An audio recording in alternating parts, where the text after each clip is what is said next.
I'm back. So glad to be here. So glad to have you listening in today. Whether you are listening through the Substack page, Apple, Spotify, Google Podcasts, or wherever you might be grabbing this from, it's another week, another brilliant mind to study. Today it's the iconic philosopher from the Greek classical age, the one and only Plato. But before we get going, I'm Dr. David Hopkins, humanities professor, your host and guide on this podcast. It's just me talking to you about the greatest minds, the greatest texts, the greatest insights into humanity that have survived from the beginning of time, really, all the way to our present era. We are all about reading from the genre of wisdom literature, especially looking at the ethical, the logical, the rational, and hopefully along the way, expanding our minds and understanding of big and grand ideas that have shaped humanity. So far, if you've been around since day one, we started all the way back in prehistory at, let's say about 3000 BC, and now we're in the classical Greek era. Last week was Socrates. This week is his star pupil, Plato. But before we deep dive into one and only one key work this week, which is one of my favorite texts of all time, actually, this podcast in general is deep diving into the anthology of readings in ethics, moral wisdom, past and present. And I just highly recommend checking out the show notes. Go to the Intellectual Freedom Podcast page on Substack. Subscribe for free. I don't want your money, and you can get a copy of the book. Or if you don't want to buy the book, and by the way, I don't sell affiliate links or anything like that. Just go to Amazon or any cheap book place if you can get a hold of it used. I literally don't want your money at all for this podcast or this study. But even if you don't want to read the textbook, I'm reading along and podcasting from this book, and I do provide links to free resources and source documents that you can read on your own. Just subscribe to the Substack page. Totally appreciate you listening in, but if you truly want to gain wisdom, moral insights, and flex those critical thinking muscles, you'll listen to the podcast, but more importantly, read deeply into the same things that I'm reading and I'm discussing. And I don't want you to take my word for anything or necessarily even agree with all my analysis. I'm always open and available for dialogue with you as we go forward through this. And if you go to that Substack page, you can either public dialogue with me, or heck, I even have my email where you can contact me personally if you don't feel comfortable posting online. I have a number of people that will do that. But I'm literally reading along week by week with you as I'm podcasting, so join along. Anyway, enough with all the intro fluff. Let's get to it. Today it's all about Plato. Plato, he lived from 427 to 347 BCE roughly, and he was the star pupil of Socrates. And unlike Socrates, who was rather from a meager birth to middle-class birth at best, Plato came from an extremely noble family. Very wealthy, part of the elites, part of the upper crust of Athenian society, so much so that his uncle was one of the 30 tyrants that seized power briefly and very unceremoniously, by the way, after the Peloponnesian War. If you listen to the last podcast, we talked a bit about the political drama that swirled around and the implications of Socrates' execution. And if I were to guess, and it's just a guess, and some historians would agree with me that Plato's family ties and Plato's connection to Socrates may have, how shall we say it, not helped Socrates at all in his arrest and his eventual execution. But this isn't a political podcast, so I'm just going to leave it for what that is right now. But Plato, a young man, wanted to be a poet, actually, until one day he wanders into the public square, stumbles upon Socrates in the middle of one of his public debates, and he was so enthralled by philosophy and the rhetoric of debate and discussion that he literally went home and he burnt all his poems and committed his life on the spot to philosophy. And he ended up under the tutelage of Socrates for the rest of his adult life. And most of his writings and his teachings end up being about the great master Socrates. And most of the stuff that he writes takes the form of Socratic dialogues. Yet, that does not mean that he was some robot without his own yearnings, his own ideas, his own philosophies, and his own goals. Very, very much far to the contrary, because after the death of Socrates, it was very traumatic for him. You can imagine Socrates was his mentor, his guide. He was the one that got Plato into philosophy, and all of a sudden he commits suicide and is executed for his beliefs. And so he took off and he traveled across the Mediterranean, made it as far as Egypt, if you're ever interested in studying the history of Plato and his wanderings. But eventually he comes home and he started what's often given credit as the very first university, at least in the West, and it's called simply the Academy. Mine has a couple forays into politics. That failed miserably, by the way, when he took off to Sicily. And literally, he almost lost his life in all kinds of political turmoil. He returns back to Athens, back to Greece, and he realizes rather dramatically and emphatically that politics is not a world or a place for rational, logical reason. And I think all of us can relate to that as we watch the craziness and sometimes, how shall I say it nicely, stupidity of our politicians. So he spends the rest of his life at the Academy, and it's even believed that ultimately he's buried on the grounds after his death. So the Academy, by the way, which Plato started in roughly about 387 BCE, and it survives all the way up to 86 BCE when the Romans finally sacked Athens, and in true Roman ruthless fashion, they burnt it to the ground, which ended a very impressive over 300-year run of Plato's university. One thing with Plato, in a general sense, though, is that we get this focus when you read the works of Plato on logic and reason. And in fact, it's very interesting to note that he was a huge admirer of the mathematician Pythagoras, who really almost had a cult-like following, and Plato just believed fervently in a rigorous study of mathematics, as he believed this, more than anything else, prepared his students for logical argument. It's well documented that at the Academy, a sign was carved above the entryway that read, quote, "Let none but mathematicians enter here." Quite a bold and a provocative statement about a philosopher, and I'm sure many modern philosophy students at the university today might actually cringe in horror that their studies should focus on mathematics when they enter their classrooms today. But at any rate, the Academy, it was a success during Plato's life, and after his death, for literally a couple centuries, it continues on. A pretty impressive run indeed. But after Plato's death, the sophists and skepticism overtook Plato's logical, rational perspective of what philosophy should be at the college.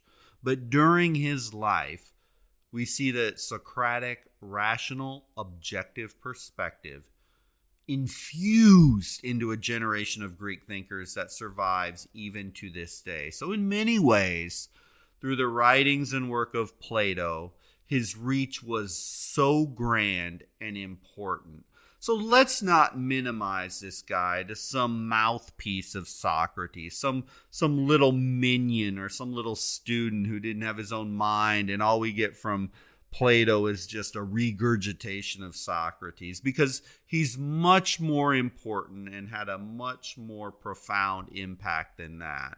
But As I read through the works of Plato in preparation for this podcast, I am so pleased that our book, the core reading, is the Allegory of the Cave.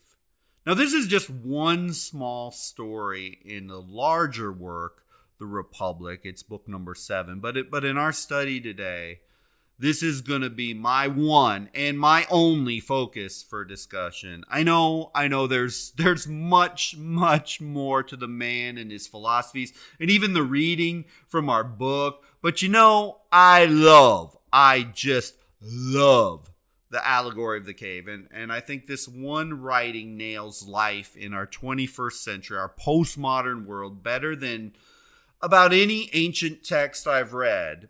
It's that powerful.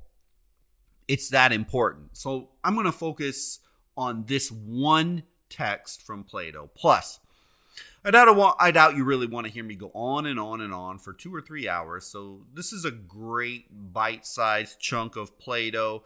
Hopefully this will whet your appetite on Plato and his works. And it can literally, if you take the Allegory of the Cave to heart, it can change your life. If you get Plato right here, you get a huge chunk of it. So, the Allegory of the Cave appears in the book, The Republic, which I already mentioned. It's probably the most important work Plato ever wrote. The Republic, so if you want to read one work from Plato, I'd say, my personal opinion, read The Republic. It's awesome. It's believed to have been written maybe over a span of 20 or so years. We don't know that for certain, but roughly from about 380 to 360 BCE. And what I'm going to do in this podcast, I'm going to read the very first part of the Allegory, and I'm going to set the stage by Plato, which is, again, in fact, it's in the words of Socrates in a Socratic dialogue, and he's in a dialogue with an aristocrat of the day, as that's just the genre that Plato tended to write in. And then at the very end of this podcast, I'm going to come back once again, and I'm going to read the concluding remarks by Socrates in the final statements of this allegory. And then in the middle, I'm just going to kind of fill in the blank with my own analysis, give my own description of it as we go. So take the middle for what it is. It's kind of my own personal analysis, my own imagination as I read what this might have been like for this incredible individual who was going through this. But even before I begin, I just want to bring up a modern equivalent to the Allegory of the Cave. And think the Matrix trilogy, with Neo and Morpheus. Keanu Reeves was brilliant in that movie, by the way. But the Allegory of the Cave goes way, way deeper down the rabbit hole than a quick reading or even the movie can touch. But I've teased it up enough. So let's just dive right into the Allegory of the Cave. Book 7 of the Republic. It begins, quote, Socrates says this, "And now let me show in a figure how far our nature is enlightened or unenlightened. Behold, human beings living in an underground den, which has a mouth open towards the light and reaching all along the den. Here they have been from their childhood and have their legs and necks chained so that they cannot move and can only see before the being prevented by the chains from turning around their heads. Above and behind them, a fire is blazing at a distance. And between the fire and the prisons, there's a raised pathway. And you will see, if you look, a low wall built along the way, like the screen which marionette players have in front of them, over which they show the puppets. And do you see men passing along the wall, carrying all sorts of vessels and statues and figures of animals made of wood and stone and various materials, which appear over the wall. Some of them are talking, others silent." So, end quote. Here we have the image of humans. So we know nothing of life except what is shown to them. All they ever see are the shadows of puppets on a wall. And the sounds from the puppeteers is the only sounds they know. They believe fully what they see. The shadows are their only reality. They can't turn their head to the left. They can't turn it to the right. They can't look behind them. They know nothing else because they have never seen anything else. Let me even stop right here for just one short moment. As you may be thinking, wow, what pathetic people. How could anyone be so silly, so compliant, so manipulated into this like horrible sheep? Yet, and you may know where I'm going here, how many people, how many millions, if not billions of people have walked this earth with blinders on, completely compliant and willing to follow along exactly what society, a politician, a government, a person of authority says without questioning or wondering or stopping to just explore one little step further? How many shrugs of the shoulder happen every day with a, well, this is the way we've always done it and things will always be this way.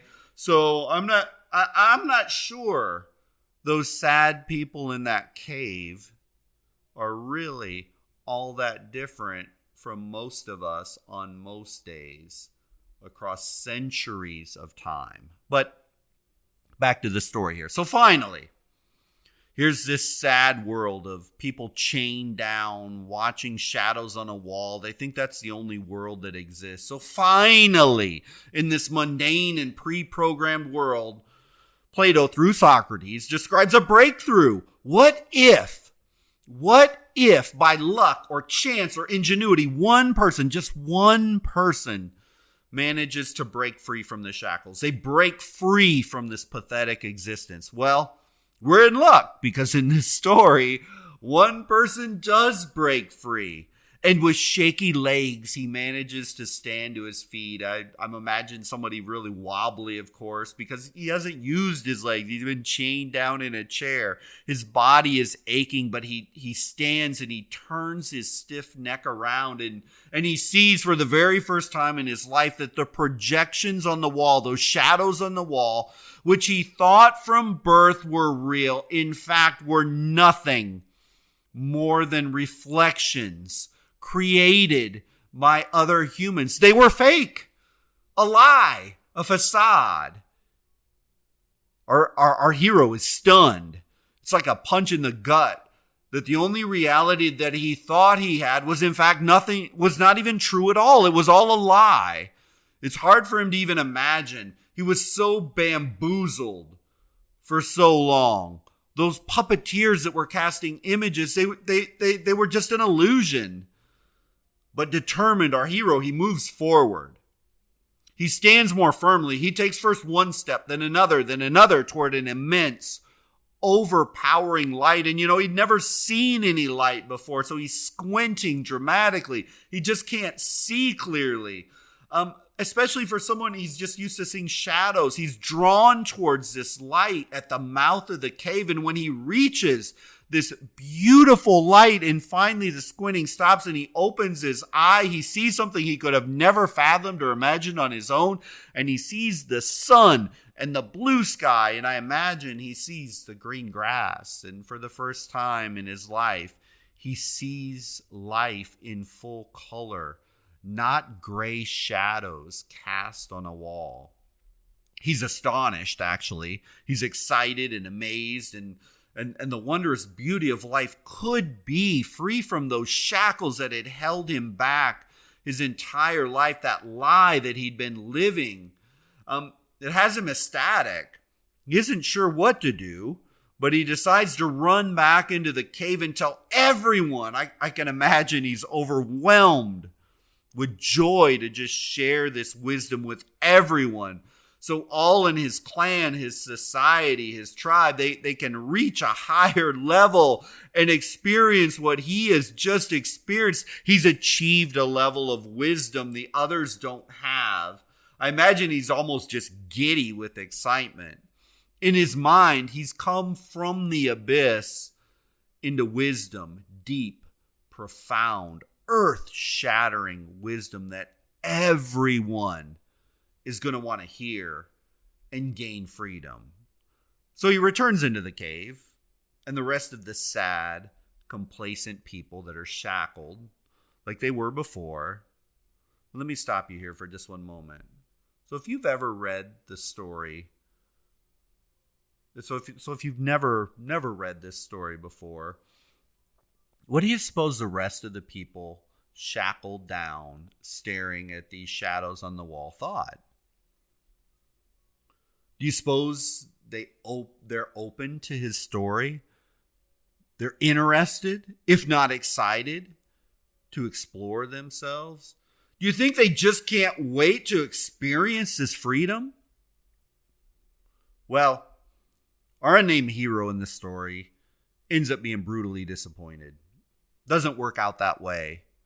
Doesn't work out the way he imagined. He's just flat out rejected. I can imagine those shackled down to their safe life saying, "This guy is insane. He's a liar. He must be a scammer." Heck, maybe the chorus of mocking may have even called the whole thing fake news back in the 4th century BC before fake news was even a thing. But the fact of the matter is he's flatly rejected.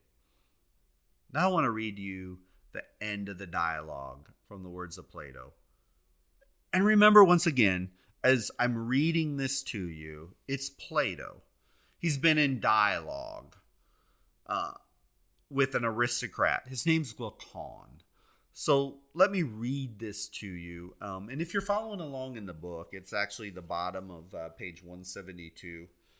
And it goes over to 173 in the end. It's just a few paragraphs, but here we go. Here's the end.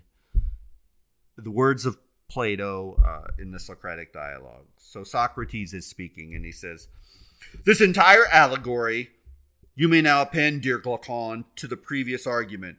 The prison house is the world of sight, the light of the fire, the sun, and you will not misapprehend me if you interpret the journey upwards to be the ascent of the soul into the intellectual world according to my poor belief, which, at your desire, I have expressed whether rightly or wrongly. God knows.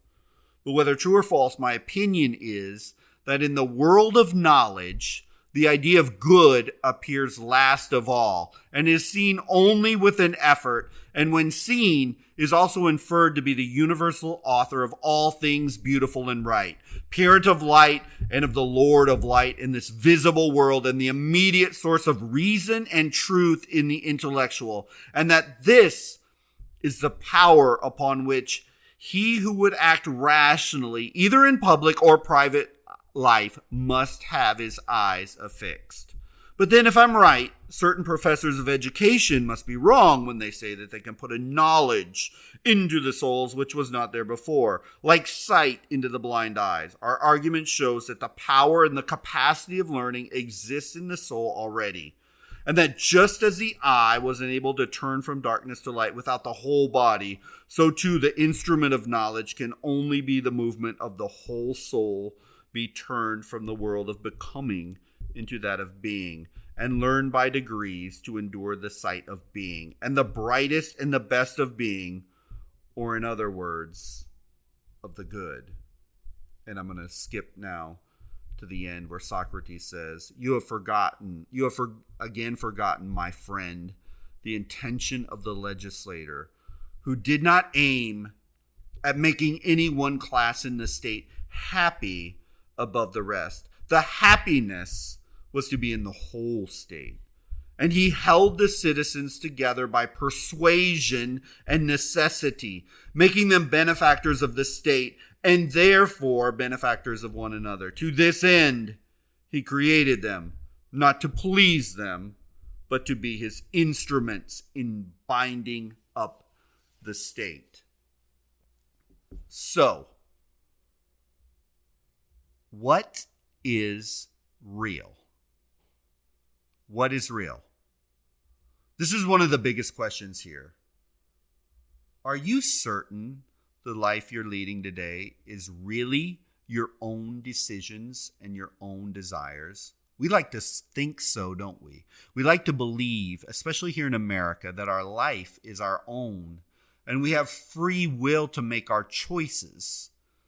And we either sink or swim based on our choices. But we know that there is pressure placed on us to make certain decisions. Heck, if you think about it, philosophers since the Enlightenment have been parroting the free will of mankind. Yet the choices we make are influenced by so many factors. Your life, as you're listening right here today, has been influenced by many things.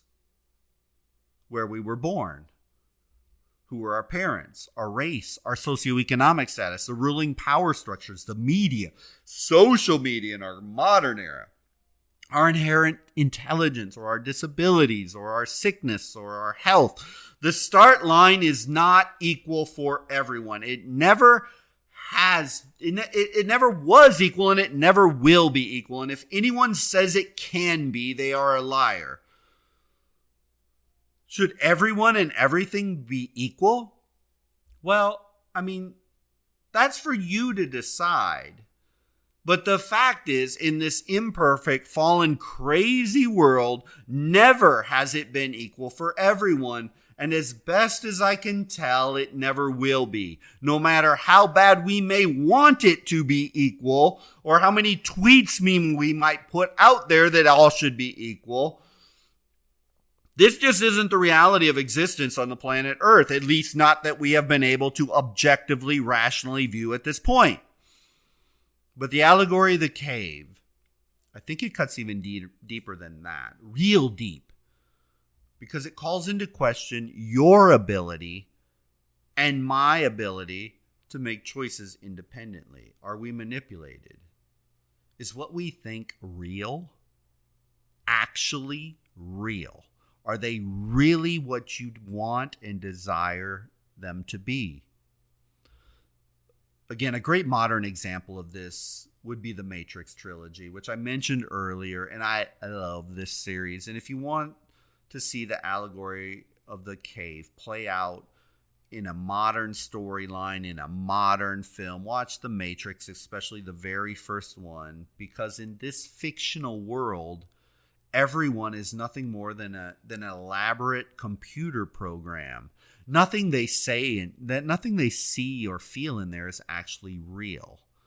It's a figment of their imagination. It's a hologram to keep them compliant and ordered, just like in the allegory of the cave. Those images flashing on the cave walls are just meant to keep them compliant and ordered and being good citizens for a power that's way higher and more important than the quote-unquote little people. So the allegory of the cave alludes to this dramatically in a different scenario and a different world than the Matrix, but that essence is exactly the same. But really, for you to ponder, do we not, if you really think about it, live in a sort of self-created matrix? We created banks and money. And what came from that? Debt. And how many people are shackled and consumed by debt that the life choices they make are driven by money? We created a university system that seems to give the illusion that if you don't get a college degree, you can't succeed. We created a healthcare system that appears to do very little to help us keep us out of the system, but oh so much loves to medicate the crap out of us with pill after pill after pill for the entirety of our lives. We created an illusion that you have to break your back until the age of 67 and a half right now. I'll probably be older in a few more years. So that finally someday you can retire with a couple decades left in your life and you can relax in old age. We created political systems that either seem to enslave the masses in communism or socialism or dictatorships, or corrosively manipulate us in democracy where we have two parties that act more and more like dictatorships over our lives.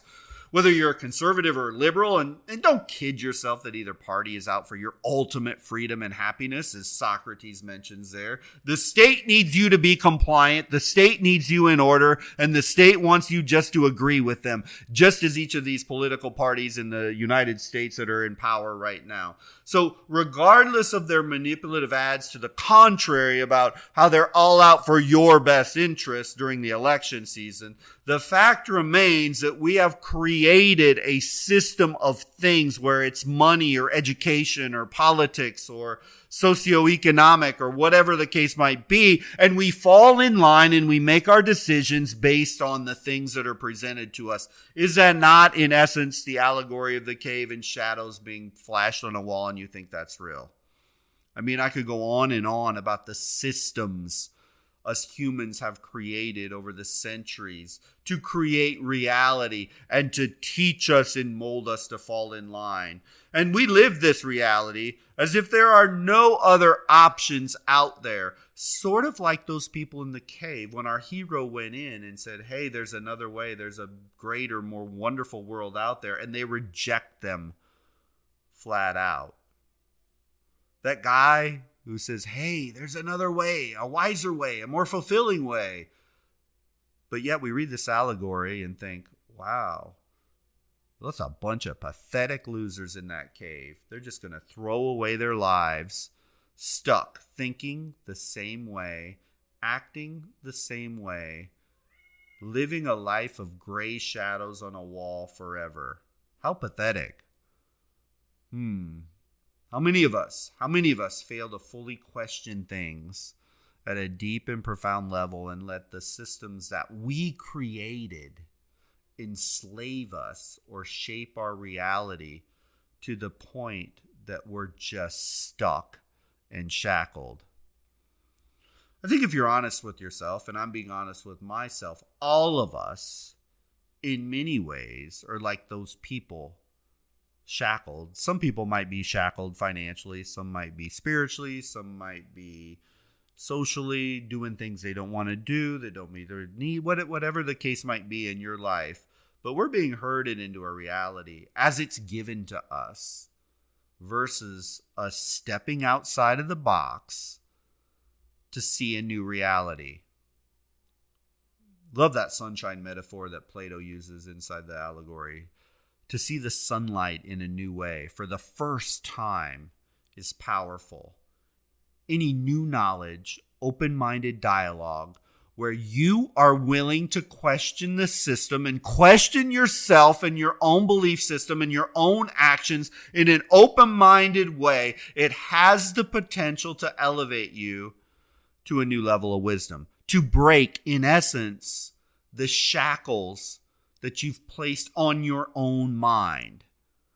This, I think, is the most profound lesson inside the allegory of the cave. Question everything, as we mentioned last week in the podcast. Don't be afraid to turn your head to the left or right and turn your head and turn around completely. Look at the sunlight. Seek new insights, new ideas, and don't trap yourself into all or none or my way's the only way. Others are stupid. I got it all figured out. Any of those mantras. And this is why I love the allegory of the cave. It's short, it's sweet, but it's insanely powerful.